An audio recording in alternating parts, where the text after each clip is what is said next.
So growing up, I had such a loving family.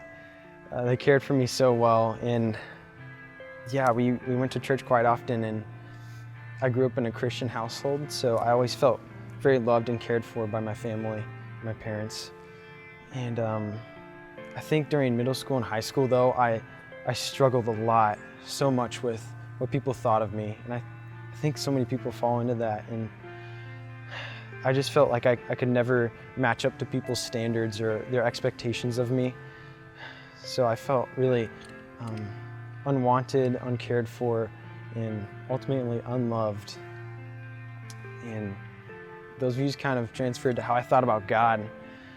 You know, I had gone to church all my life, and I still felt distant from God. I felt like He didn't want me, or didn't love me, or didn't care for me.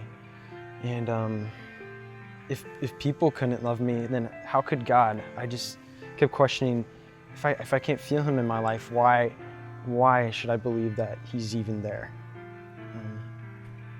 So I still tried to do my best to obey God and to earn His love by just trying to lead a good life. And that's what I sought out to do throughout middle school, high school, and college. So coming into college, I got involved with a Bible study. I thought that's what would draw me closer to God by leading a good life, getting involved. And I was just really frustrated after the first few weeks of Bible study in college. I was hearing all about how these guys in the study felt so close to God, and I didn't feel the same way. Why was that not true of me? Why was God so far away? I felt like I knew about Him, but I didn't know Him. I didn't know Him personally. So I talked to my Bible study leader at lunch one day, and I kind of vented to him all my frustrations, and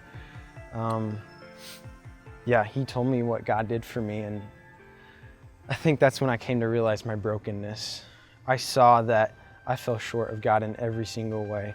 I was seeking a life of selfish pride in performance, and the crazy thing about it was that God, while I was still against Him, while I was still trying to prove myself, He instead looked over that and died for me. He died for me while I was still against Him.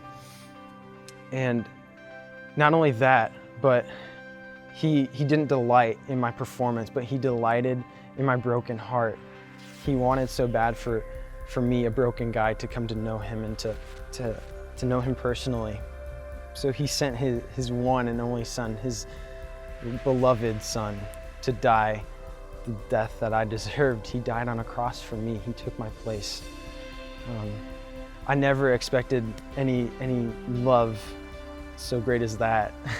I never had to question God's love for me anymore. I knew that He loved me because He died for me.